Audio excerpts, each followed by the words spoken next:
कहानी की शुरुआत में हमें एक ट्रेन दिखाई देता है। ट्रेन के बाहर हद से ज्यादा ठंड थी और चारों तरफ बर्फ गिरे हुए थे। पूरी दुनिया में कहीं पर भी लोग नहीं बचे हैं, बस इस ट्रेन में कुछ लोग बचे हुए हैं। दरअसल 2014 में बहुत ही ज्यादा गर्मी पड़ रही थी। गर्मी से बचने के लिए साइंटिस्ट ने CW नाम का एक रैकेट बनाया और उसे आसमान में छोड़ दिया, लेकिन उसका उल्टा ही हो गया। गर्मी कम होने के बजाय इतनी ठंड बढ़ी कि पूरी दुनिया बर्फ बन गई। अब जो कुछ इंसान बचे हैं वो पिछले 17 सालों से स्नोपियर्सर नाम की एक ट्रेन में हैं। इस ट्रेन को ऐसा डिजाइन किया गया है कि बाहर से जरा भी ठंड अंदर नहीं जा सकती थी। इस ट्रेन को विलफोर्ड नाम के एक आदमी ने बनाया था। ये ट्रेन एक चलती फिरती दुनिया है जो साल भर में धरती का एक चक्कर पूरा करती है। इस ट्रेन के अंदर 3 हिस्सों में लोग हैं। सबसे आगे रईस लोग हैं जिन्होंने हाई क्लास की टिकट खरीदी हुई थी, जो 5 स्टार होटल जैसी लग्जरी में ऐश कर रहे हैं। बीच में इकोनॉमी क्लास वाले हैं जिन्होंने कम पैसे देकर टिकट खरीदे थे,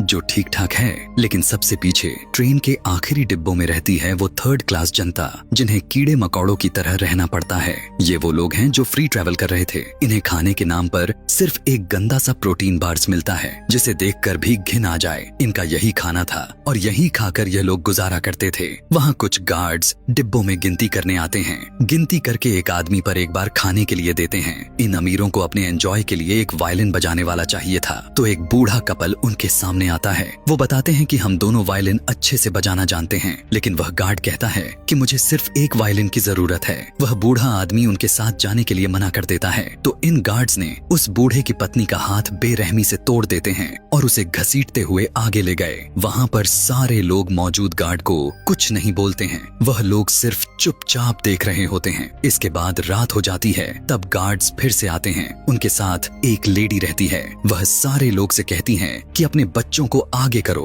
और बच्चों की लंबाई नापने लगती है। वहीं पर तान्या नाम की एक माँ अपने बच्चे को छुपाने लगती है, लेकिन वह लेडी उस बच्चे को देख लेती है और उसे ले जाने लगती है। लेकिन बंदूकों के आगे कहाँ किसी की चलती है। वह उसे लेकर जाने लगती है। तभी पीछे से एक आदमी उस लेडी पर अपना जूता चलाकर मारता है। वो लेडी बिना कुछ बोले बच्चों को लेकर चली गई, लेकिन आगे उनके साथ बहुत बुरा होने वाला था। उसके जाने के बाद ही तुरंत मेसन नाम की औरत आती है। वो उस फेंके हुए जूते को हाथ में उठाकर सबको समझाती है कि दुनिया में हर चीज की एक जगह होती है, जैसे जूता पैर में होता है और टोपी सर पर। मेसन कहती है कि तुम लोग इस जूते की तरह हो, अपनी औकात मत भूलो। और इस औकात को याद दिलाने के लिए वो उस आदमी को जिसने उस लड़की को जूते से मारा था, उसे ऐसी खौफनाक सजा देती है जिसे देखकर रूह कांप जाए। उस आदमी का हाथ ट्रेन की एक छोटी सी खिड़की से बाहर बर्फीली हवा में निकाल दिया जाता है। बाहर की ठंड इतनी है कि महज 1 मिनट में उसका हाथ पत्थर जैसा जम जाता है। फिर मेसन एक हथौड़ा मंगवाती है और सबके सामने उस जमे हुए हाथ के टुकड़े टुकड़े कर देती है।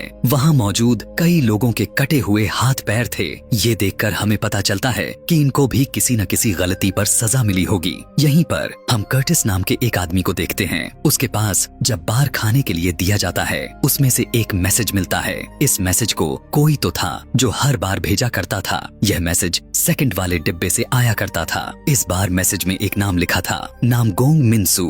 ये वही बंदा है जिसने इस पूरी ट्रेन के दरवाजों और सिक्योरिटी सिस्टम को बनाया था, लेकिन फिलहाल वो ट्रेन की जेल में बंद था। अब इनका प्लान था कि मिनसू को छुड़ाना है। सारे दरवाजे को डीएक्टिवेट करके मेन इंजन तक पहुंचना है। कर्टिस अपना अंदाजा लगाता है गार्डों के पास जो बंदूकें हैं। पिछले 10 सालों से ट्रेन में कोई गोली नहीं चली, जिसका मतलब था कि शायद गार्ड्स की बंदूकें खाली हैं, क्योंकि ट्रेन में गोली बनाई नहीं जा सकती थी। 10 साल पहले ही गोली मिली थी जो यूज करके पूरा खत्म कर दिए होंगे। थोड़ी देर बाद वहाँ पर गार्ड आते हैं। अपनी बात को सच साबित करने के लिए वो अपनी जान दांव पर लगा देता है और एक गार्ड की बंदूक के आगे अपना सर रख देता है। जैसे ही ट्रिगर दबता है, पता चलता है बंदूक खाली है। बस फिर क्या था, मरो या मारो के नारे के साथ ये गरीब लोग भूखे शेरों की तरह गार्ड्स पर टूट पड़ते हैं। लड़ते भिड़ते ये लोग ट्रेन के जेल सेक्शन तक पहुंच जाते हैं। यहाँ अपराधियों को चैम्बर्स में कैद रखा जाता था। यहीं उन्हें मिलता है सू, जिसने ट्रेन के दरवाजे डिजाइन किए थे। सभी मिलकर उसे छुड़ा लेते हैं। कर्टिस उसे डील देता है कि हर दरवाजा खोलने के बदले उसे क्रोनोल के 2 डिब्बे मिलेंगे। क्योंकि इस आदमी को नशे की बहुत बड़ी लत थी, तो आदमी इस डील को मान लेता है। मिनसू मिन्सू अपनी बेटी यॉन के साथ बाहर आता है और अगले डिब्बे का दरवाजा खोल देता है। जैसे ही अगला दरवाजा खुलता है, 17 साल बाद इन लोगों की आंखों में सूरज की रोशनी पड़ती है। बाहर की सफेद दुनिया को देखकर सबकी आंखें भर आती हैं। कितने सालों से ट्रेन चल रही है लेकिन फिर भी बर्फ नहीं पिघली थी। आगे बढ़ते हुए ये लोग उस डिब्बे में पहुंचते हैं जहां इनका प्रोटीन बार बनता था। जब कर्टिस मशीन के अंदर झांकता है तो उसके पैरों तले जमीन खिसक जाती है। जिसे वो इतने सालों से खाना समझकर खा रहे थे, वो दरअसल लाखों कॉकरोचों को पीस कर बनाया गया एक गंदा पेस्ट था। कर्टिस इस बात को छुपा लेता है ताकि लोगों का हौसला न टूटे। तभी उसे अगला मैसेज मिलता है, वाटर, जहां से पूरी ट्रेन में वाटर की सप्लाई दी जाती थी। यह लोग सोचते हैं कि अगर पानी सप्लाई पर अपना कब्जा बना लेंगे तो उनको अपने आगे झुकने पर मजबूर कर सकते हैं। कर्टिस अब उस दरवाजे को खोलने लगता है। मिन्सू की बेटी यॉन कोई साधारण लड़की नहीं है, वो एक नजूमी है जो दीवार के पार अंदाजा लगा सकती है। यॉन ने अपनी पूरी जिंदगी इसी ट्रेन में बिताई थी। उसने कभी जमीन पर पैर नहीं रखा था। जैसे ही मिन्सू दरवाजा खोलने लगता है, यॉन घबरा कर उसे रोकती है। उसे कुछ बुरा महसूस होता है, लेकिन इससे पहले कि कोई कुछ समझ पाता, दरवाजा खुल जाता है और सामने मौत खड़ी थी। कुल्हाड़ियों और हथियारों से लैस गार्ड्स का एक पूरा ग्रुप वहां पहले से ही घात लगाकर बैठा था। अब दोनों तरफ से खूनी लड़ाई छिड़ जाती है। इस बीच एक आवाज आती है और सभी लोग रुक जाते हैं। आवाज आती है कि ट्रेन न्यूयॉर्क बेंचमार्क नाम के एक बर्फीले पुल से गुजरने वाली है, जो इस बात का संकेत था कि ट्रेन को चलते हुए 1 साल और पूरा हो गया है। यह सुनते ही गार्ड्स हैप्पी न्यू ईयर चिल्लाने लगते हैं। तभी ट्रेन के रास्ते में बर्फ की एक विशाल चट्टान आती है, जिसे चीरते हुए ट्रेन आगे बढ़ती है और पूरी गाड़ी हिचकोले खाने लगती है। इसी उथल पुथल के बीच मिन्सू अपनी बेटी को खिड़की से बाहर नीचे खाई में गिरा हुआ एक पुराना हवाई जहाज दिखाता है। ताज्जुब की बात यह थी कि वो जहाज पिछले साल के मुकाबले इस बार ज्यादा साफ दिख रहा था, जिसका मतलब था कि बर्फ धीरे धीरे पिघल रही है। और तभी मिनिस्टर मेसन फिर सामने आती है और कहती है कि तुम लोग एहसान फरामोश हो। वो उन्हें याद दिलाती है कि अगर विलफोर्ड ने तुम्हें इस ट्रेन में पनाह न दी होती तो तुम कब के जम चुके होते, और अब तुम पानी की सप्लाई पर कब्जा करके इस ट्रेन का सेटिंग बिगाड़ना चाहते हो। इसीलिए वह आदेश देती है कि पिछले डिब्बे के 74% लोगों को खत्म कर दिया जाए। आर्डर मिलते ही सभी गार्ड ने चश्मा पहन लिया, क्योंकि आगे एक अंधेरी टनल आने वाली थी। जैसे ही ट्रेन एक लंबी और काली सुरंग में दाखिल हुई, मेसन के गार्ड्स ने नाइट विजन चश्मे पहने हुए अंधेरे का फायदा उठाकर उन्होंने गरीबों पर कत्लेआम शुरू कर दिया। ट्रेन में चीख पुकार मच गई, क्योंकि उन लोगों को अंधेरे में कुछ दिख नहीं रहा था। तभी कर्टिस ने दिमाग लगाया और पीछे से अपने साथियों को चिल्लाकर मसाल लाने के लिए कहता है। आग की रोशनी फैलते ही मुकाबला बराबरी का हो गया और दोनों में भीषण लड़ाई चालू हो जाती है। मिशन बड़ी मौज से यह सब देख रही थी। तभी कर्टिस का दोस्त एडगर एक गार्ड की पकड़ में आ गया। कर्टिस के पास मौका था मेसन को पकड़ने का। कर्टिस के सामने बड़ी दुविधा थी, दोस्त को बचाए या मिशन को। उसने मेसन की तरफ दौड़ा, क्योंकि मेसन को पकड़ना ही जीत थी। नतीजा ये हुआ कि गार्ड ने एडगर की जान ले ली, लेकिन कर्टिस ने मेसन को दबोच लिया। मेसन ने जब अपनी गर्दन पर कुल्हाड़ी देखी तो उसकी सारी हेकड़ी निकल गई। अपनी जान बचाने के लिए उसने तुरंत जंग रुकवा दी। सभी लोग मेंशन को पकड़ लेते हैं और अपने साथ ले जाते हैं। कर्टिस और तान्या उसे टॉर्चर करते हैं और अपने छीने हुए बच्चों के बारे में पूछते हैं। मेसन बताती है कि बच्चे इंजन में विल्फ्रेड के पास भेजे जाते हैं। कर्टिस उसे पानी की धमकी देकर उसे बुलाने के लिए कहता है, तो मेसन हंसकर कहती है कि पानी तो आगे से आता है, जहाँ बर्फ को पिघलाया जाता है, तब जाकर तुम लोगों के पास पानी आता है। तुम लोग अगर सप्लाई रोकोगे तो खुद प्यासे मरोगे। तभी कर्टिस गुस्से में आकर चाकू उसके गर्दन पर लगा देता है और विल्फ्रीड के पास ले जाने के लिए कहता है। आखिर में उन्हें विल्फ्रेड के इंजन तक पहुंचने में मदद करने के लिए मान जाती है। रात के वक्त बूढ़ा घीलियम कर्टिस को एक आखिरी सलाह देता है, जब तुम इंजन में पहुंचो और विल्फ्रेड से मिलो तो उसकी बातें मत सुनना, सीधा उसकी जुबान काट देना। वो इंसान नहीं, शैतान है जो अपनी बातों से लोगों को गुलाम बना लेता है। अब कर्टिस, मेसन और अपने कुछ खास साथियों को लेकर आगे के सफर पर निकलता है, जबकि बाकी लोग पीछे रुक जाते हैं। जैसे जैसे वो आगे बढ़ते हैं, उनके सामने एक बिल्कुल अलग ही दुनिया खुलने लगती है। सबसे पहले आता है फार्म सेक्शन, जहाँ ताजी सब्जियां और रसीले फल उग रहे थे।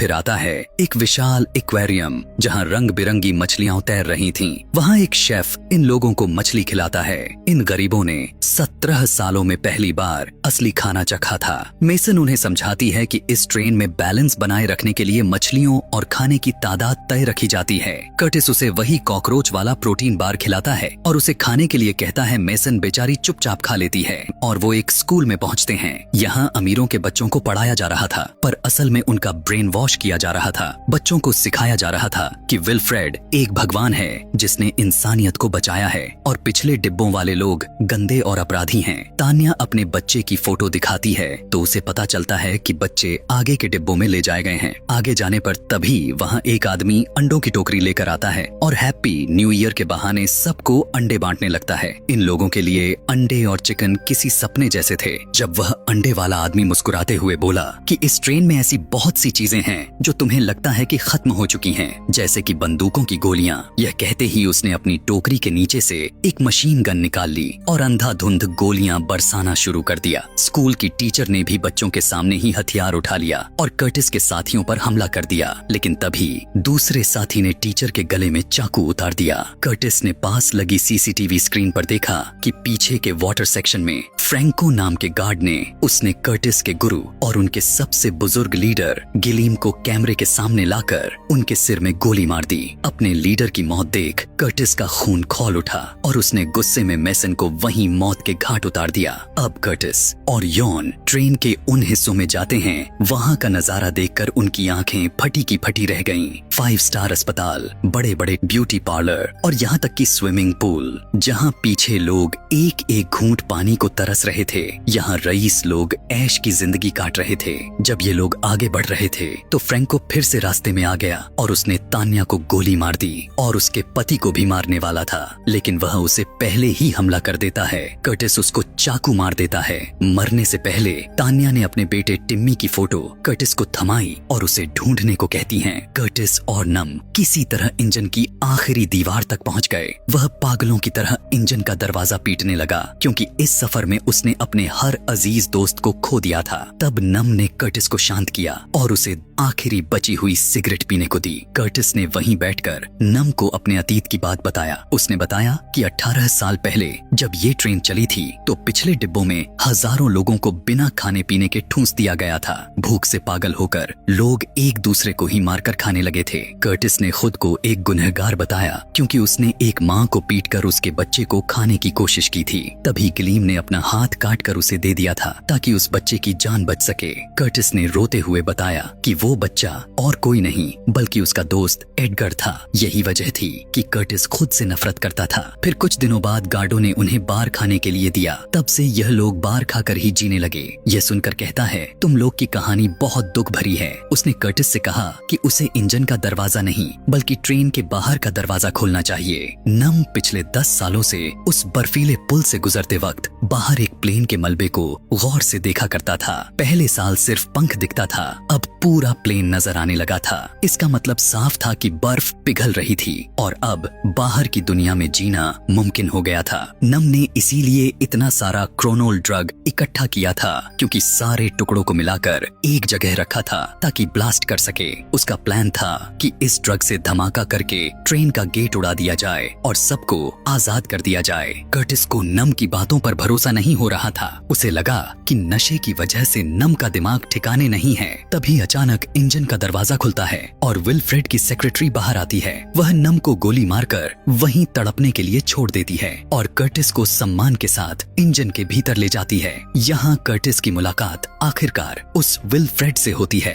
विल्फ्रेड बड़े प्यार से उसका स्वागत करता है और एक ऐसा कड़वा सच बताता है। विल्फ्रेड बताता है कि कर्टिस को वो मैसेज कोई और नहीं बल्कि खुद विल्फ्रेड ही भेज रहा था। यह पूरी प्लान एक सोची समझी साजिश थी जो विल्फ्रेड और बूढ़े गिलीम ने मिलकर बनाई थी। ट्रेन में बैलेंस बनाए रखने के लिए हर कुछ सालों में आबादी कम करना जरूरी था और इसके लिए दंगे करवाए जाते थे। जब कर्टिस को पता चलता है कि उसका गुरु गिलीम भी इस खेल का हिस्सा था तो वह टूट जाता है। विल्फ्रेड आखिरी डिब्बे में कॉल करता है और वहाँ मौजूद उस अंडे बेचने वाले गार्ड को हुक्म देता है कि बचे हुए 74% गरीबों में से 18 को छोड़कर बाकी सबको मौत के घाट उतार दिया जाए। आर्डर मिलते ही वो सभी को मार देते हैं। इसके बाद वह कर्टिस को अपनी पोस्ट ऑफर करता है और कहता है, अब मैं बूढ़ा हो गया हूँ, तुम इस ट्रेन को संभालो। उधर यॉन किसी तरह इंजन का दरवाजा खोलकर अंदर घुसती है और विल्फ्रेड की असिस्टेंट को बेहोश कर देती है। वह नशीला पदार्थ को दरवाजे पर लगा देती है। भागते हुए वह कर्टिस के पास आती है। कर्टिस विल्फ्रेड की बातों में आ चुका था, लेकिन तभी यॉन को फर्श की टाइल्स के नीचे किसी के होने का एहसास होता है। कर्टिस भी उसकी मदद करता है और जैसे ही टाइल हटती है उनके होश उड़ जाते हैं। वहाँ छोटा टिम्मी और एक और बच्चा इंजन के बीच फंसे हुए थे। वे अपनी नन्ही उंगलियों से इंजन चला रहे थे क्योंकि मशीन के कुछ पार्ट्स खराब हो चुके थे। विल्फ्रेड बच्चों को भी मशीन की तरह इस्तेमाल कर रहा था। यह देखकर कर्टिस का गुस्सा फूट पड़ता है। वह विल्फ्रेड के मुंह पर एक जोरदार मुक्का जड़ता है और उसे जमीन पर गिरा देता है। वह टिम्मी को बाहर निकालता है और यॉन को माचिस थमा देता है। यॉन उस क्रोनोल में आग लगा देती है और एक धमाका होता है जो पूरी ट्रेन को हिलाकर रख देता है। ट्रेन को दो हिस्सों में बंटकर पटरी से उतर जाती है और बुरी तरह खाई में गिर जाती है। मलबे से सिर्फ 2 लोग जिंदा बाहर निकलते हैं, यॉन और नन्हा टिम्मी। वे पहली बार ट्रेन की दीवारों से बाहर निकलते हैं और बर्फीली धरती पर कदम रखते हैं। दूर एक ऊंची पहाड़ी पर उन्हें एक सफेद भालू दिखाई देता है। यह इस बात का संकेत था कि बाहर अब जिंदगी मुमकिन है। और इसी के साथ यह मूवी यहीं पर खत्म हो जाती है। वीडियो पसंद आए तो चैनल को सब्सक्राइब और वीडियो को लाइक करें।